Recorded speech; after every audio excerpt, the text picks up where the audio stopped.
देखिए, कहीं भी आप सत्संग या भागवत जी श्रवण करने जाइए, उस कथा में से कुछ न कुछ लेकर जरूर जाइए। एक सेठ जी महाराज हते, एक सेठ जी महाराज हते, वो सारे दिन पे कपड़न वाली दुकान पे बैठे रहते थे।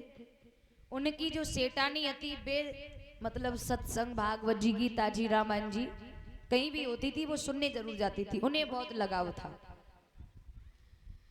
तो एक दिन सेठानी बोली सेठ जी से, अर्जी सुनते हो? बोले हाँ। सारे दिन कमाई, सारे दिन कमाई, सुबह 6 बजे निकल जाते हो, शाम को 6-7 बजे लौट के आते हो। थोड़ा दान धर्म भी कर लिया करो, भगवान की कथा भी सुन लिया करो, सत्संग भी सुन लिया करो। सेठ जी बोले अरे बाबरी सुन लिया सब कुछ, छोड़, तू ही सुन, तू ही पुण्य कमा, मैं अपनी जगह ठीक हूँ। बोले ठीक नहीं हूँ, आज तुम जाओगे सुनने। सेठानी की बात सुनी, सेठ जी बोले बाबरी मत बन, दुकान बंद रह जाएगी एक दिन की तो बहुत बड़ो घाटा। जैसे हमारे जीजा बैठे हैं आप तो जानते होंगे ने। नहीं, वो एक शर्त पे दुकान बंद ना करिए, छोटे बानो बिठाए के तब आए। बोले दुकान बंद हो जाएगी तो काम कैसे चलेगा। तो ऐसे ही कहते हैं ना। सेठ जी ने कही एक दिन की दुकान बंद है गई तो बहुत लॉस है जावेगो। तो सेठानी बोली कुछ भी करो आज तुम्हें जाना ही पड़ेगा। तो सेठ जी बोले ना मानती तो ठीक है। सेठ जी ने दुकान बंद करी और वो उन्हें सुनने में आई कि बरामई में कथा चल रही है, चलो भैया सुनवे चल रहे। सेठ जी चले, कथा का समय था 12 बजे से 5 बजे तक, लेकिन सेठ जी आए 11:30 बजे आए कि पांडाल में बैठ गए। पांडाल में बैठ गए एक खम्बा की टेक लेके। अब किसी चीज का हमें सारा मिल जाता है तो हमारे अंदर आलस आ जाता है। अब एक खम्बा की टेक लेके बैठे, थोड़ी देर बैठ पाए। अब 11:30 बजे पांडाल में कोई है, टाइम तो 12 बजे से है। अब वे बैठ गए तो उन्हें नींद आई गई, वे सोए गए। अब ठीक 12 बजे तो व्यास जी आए, व्यास जी ने कथा सुनाना शुरू कर दिया। अब सेठ जी खम्बा की टेक लगाए बैठे, उनके आगे आए के एक दादा और बैठ गए। अब सेठ जी को जना मालूम हम पांडाल में बैठे, उन्हें जो लग रही अब हम दुकान पे बैठे। जैसे दुकान कपड़न वाली दुकान थी तो उन्हें ये लग रहा है कि कपड़ा लेने वाला कोई कस्टमर आ गया है। तो एक आगे दादा बैठे तो वे सेठ जी तो खंबा से टेके टेके सोए रहे हैं, आंखें बंद हैं।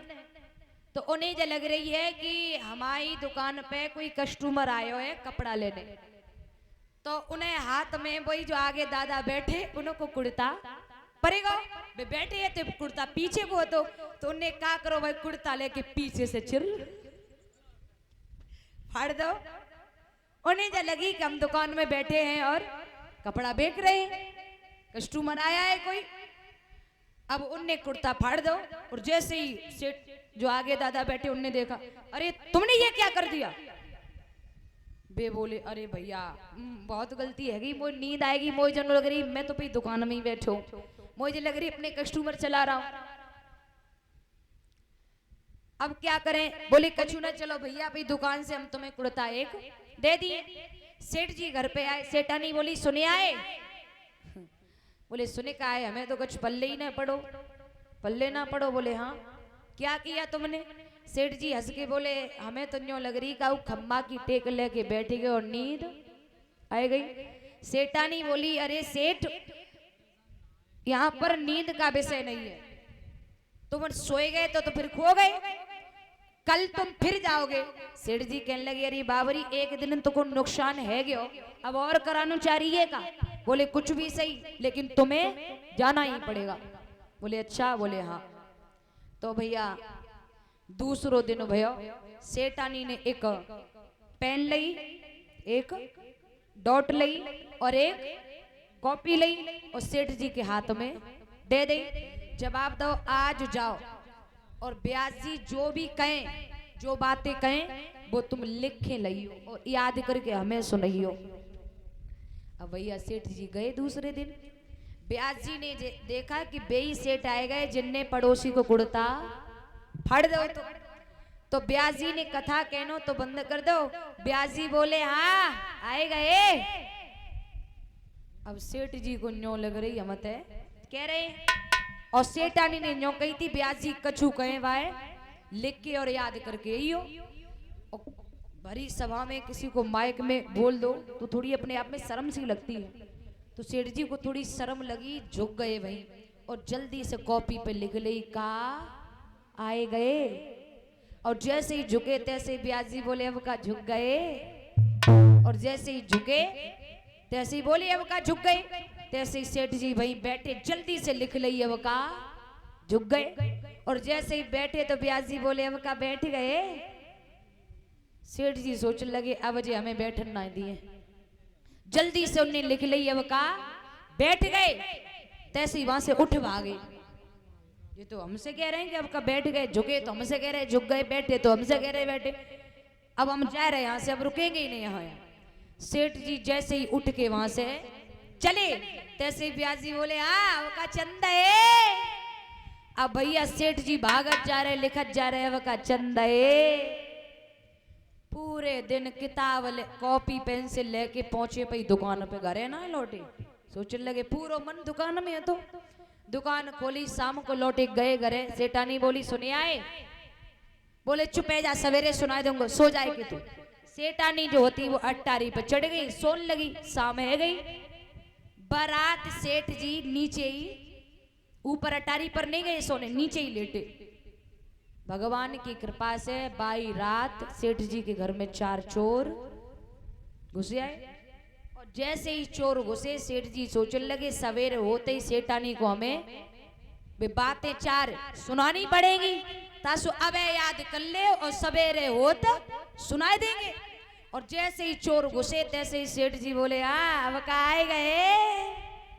चोर बोले भैया देख ले हो जाने, झुक ले जाइए अच्छो रहेगा। और जैसे ही चोर झुके तैसे ही सेठ जी सोचने लगे लाओ पहली बात तो याद है गई, अब दूसरी कर लो। सेठ जी बोले अब का झुक गए। चोर कहने लगे भैया अब तो पक्का ही देख ले हो जाने, बैठ ले ना हड्डी पसली एक है जावेगी। और जैसे ही चोर बैठे तैसे ही सेठ जी बोले हाँ अब का बैठ गए। चोर कहने लगे भैया अब कोई संदेह नहीं है, अब तो पक्का ही देख ले, भाग ले जाते तो ही बढ़िया है। और जैसे ही चोर भागे तैसे ही सेठ जी बोले हाँ अब का चंदा है। चोर तो वहां ते भागे हैं। तो वो भागवत में जो 4 बातें कही गई थी, सिर्फ वही 4 बातें काम में आ गई सेठ जी के, आ गई नहीं आ गई।